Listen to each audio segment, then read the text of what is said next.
मेरी जानकारी है, मेरी सूझबूझ कहती है जी। उसके हिसाब से मैं आपको कुछ चीज़ें बताता हूँ जिसके हिसाब से पहचान की जा सकती है। वो छोटी होती है जी। कुछ एक मुट्ठी तक हो सकती है या कुछ बड़ी होती है, उससे ज़्यादा नीचे तक जाती है।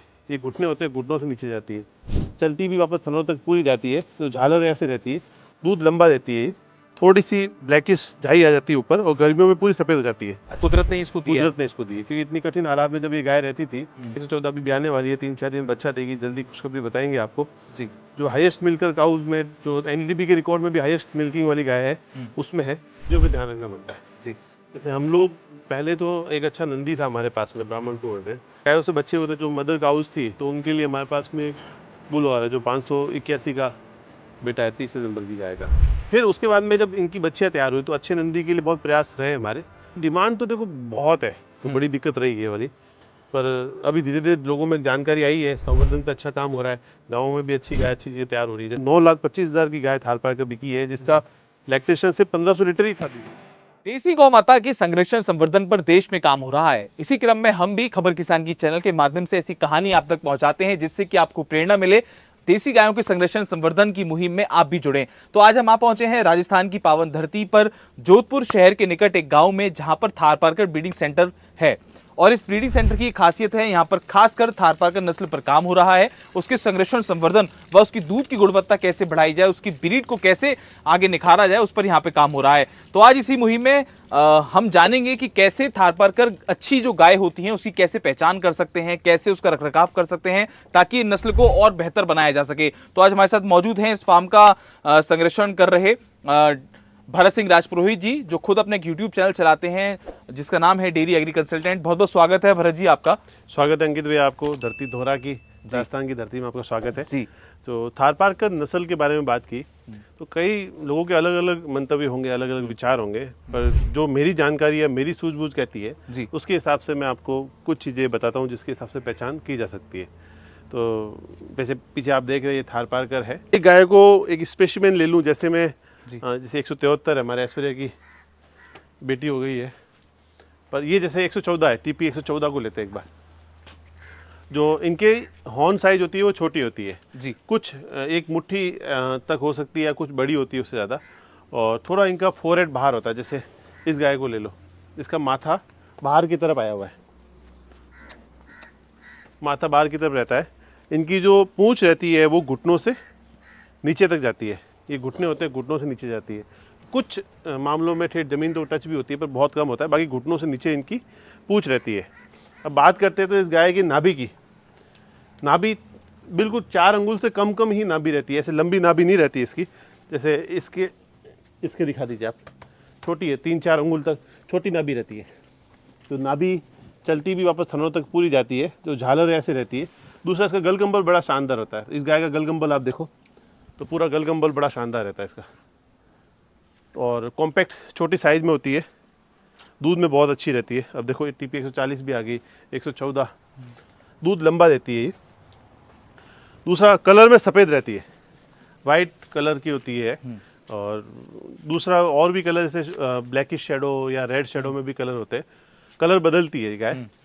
कलर बदलती की बात करूं तो सर्दियों के अंदर थोड़ी सी ब्लैकिश झाई आ जाती है ऊपर, और गर्मियों में पूरी सफ़ेद हो जाती है। अच्छा। तो ऐसा होने का विशेष कारण ये रहता है कि टेम्परेचर को सर्वाइव करने की क्षमता इसमें आ जाए, वो कुदरत ने इसको दिया है। कुदरत ने इसको दी है। क्योंकि इतनी कठिन हालात में जब ये गाय रहती थी तो वहाँ पे कुदरत ने इसके लिए ये व्यवस्था की है। जी। आइए आपको उधर कुछ गाय दिखाते हैं। ऐसे ये 114 है, थारपारकर की अच्छी गाय नस्ल की, हमारे केंद्र की दिखाते हैं आपको। टीपी 114 अभी ब्याने वाली है, 3-4 दिन बच्चा देगी, जल्दी खुशखबरी बताएंगे आपको। जी।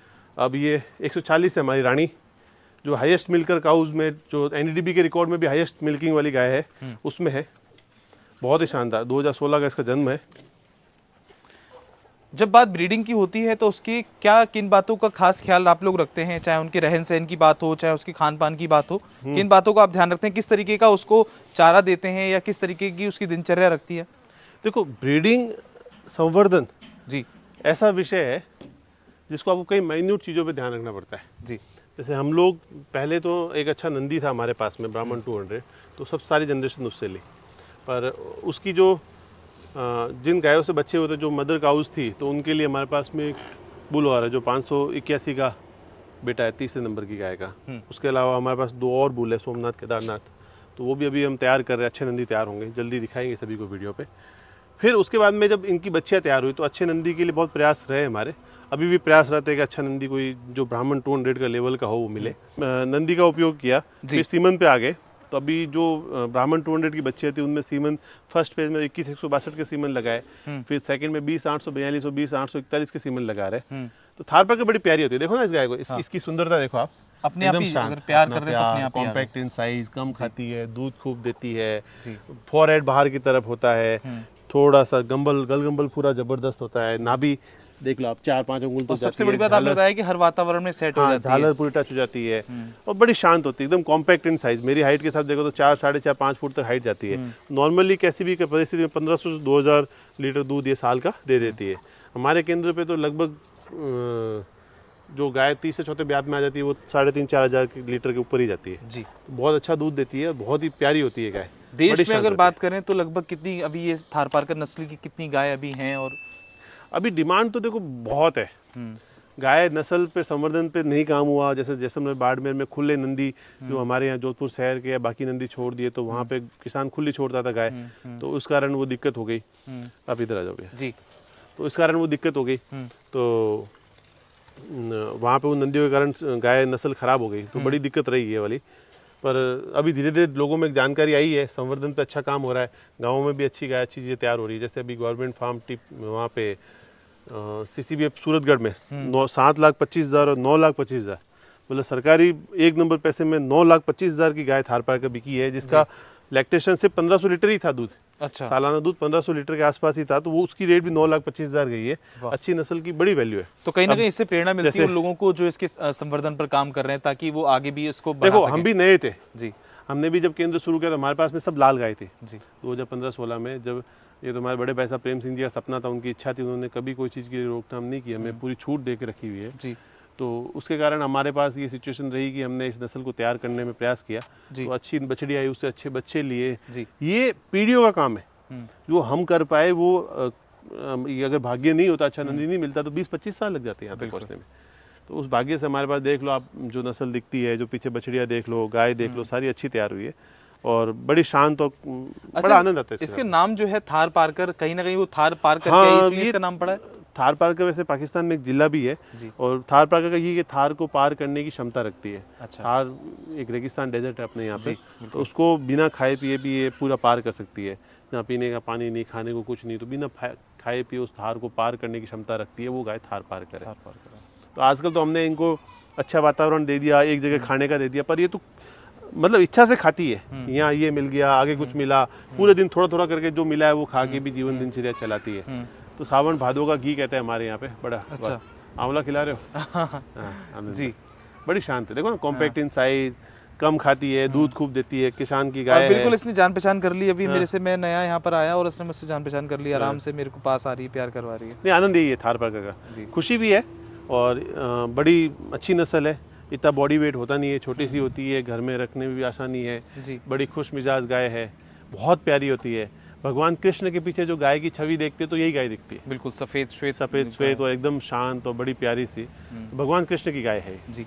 बड़ी आनंददायक, बड़ा प्रेम करने वाली, मोहने वाली। लेने जाए कोई अगर व्यक्ति अपने आप पर्सनल अपने शौकिया तौर पर रखना चाहता है, गौ माता की सेवा करना चाहता है, तो वो कहाँ से ये वाला गाय मिलती बड़ी मुश्किल है। देखो जैसलमेर बाड़ में गाँव में मिलती है, वो थकी हुई होती है इतनी कि आदमी पसंद करता नहीं है जी। फिर जैसे गवर्नमेंट फार्म पे भी इस रेट में गई चीज़ें, तो उस कारण रेट भी बहुत, क्योंकि देखो वैसे भी कम गाय है तो इस कारण रेट भी बहुत रहती है इन गायों की। अच्छा, मिलती भी थोड़ा मुश्किल से, पर फिर भी जैसलमेर बाड़मेर के गाँव में मिल जाती है, बाड़मेर में मिल जाती है। बाद बाकी आपका नसीब रहा। हाँ, और गौ माता की कृपा दृष्टि, बाकी तो अच्छा नंदी लो, अच्छी बछड़िया लो और प्रयास करो कि अच्छी गौ माता, भगवान, अच्छा गाय, अच्छी नंदी, सब मिलना सब भगवान का आशीर्वाद है जी। तो प्रभु का आशीर्वाद होता है तब मिलते हैं, बाकी संभव नहीं है जी।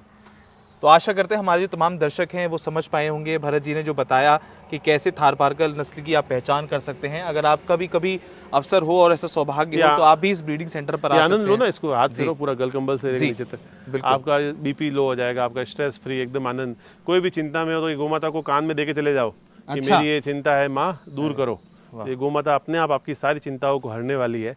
इसको हाथ फेर के देख लो, आपको सुकून ही सुकून है, बिल्कुल मन में एक आनंद का भाव आएगा, बड़ी खुशी महसूस होगी।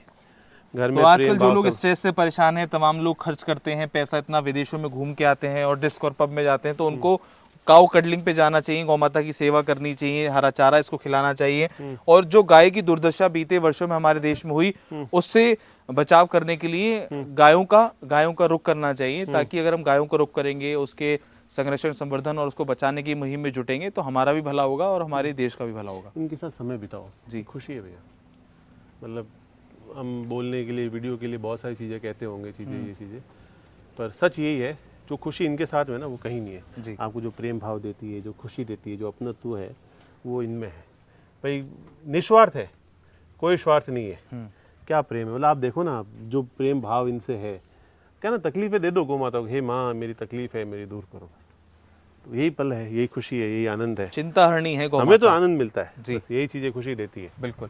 और इन्हीं के आनंद की साथ- खोज में दुनिया कहाँ से इसी कहाँ के जा लिए आज रही है। पिछले 6-7 साल हो गए जी। मैं जॉब करता था, वो छोड़ के यहाँ तक, मतलब ज़िंदगी भी इतनी आसानी से गुजर रही है, चीज़ें भी हो रही है, सारी इच्छाएं पूर्ति होती है, तो इनके आशीर्वाद से ही, बाकी संभव थोड़ी होता है। बिल्कुल। बाकी तो हर आदमी परेशानी में, चिंताओं में, कोई ना कोई तो चिंता सबके चलती है, पर ऐसी बड़ी चिंताएं नहीं है। पर ठीक है, इनका आशीर्वाद है, खुशी है, ये जीवन को शांति से पार करे, जन्म मिला है, तो जन्म को भगवान का आशीर्वाद मिलता रहे तो ज़िंदगी इंसान की आसानी से कटती है। तो भगवान को तो हमने देखा नहीं, पर ये गौ माता तो साक्षात हमारे साथ में। ये हमारे शास्त्रों में लिखा है कि 33 कोटि देवी देवताओं का वास है, ये है वो है, तो बिल्कुल इनके अंदर वो प्रेम भाव है, इनके दूध में वो ताकत है, वो खुशी है, सब चीज़ें हैं अलग ही। तो इनका तो जितना प्रणाम करो, आशीर्वाद लो, वो अलग ही है बस। जय गौ माता। जय गौ माता, जय गोपाल।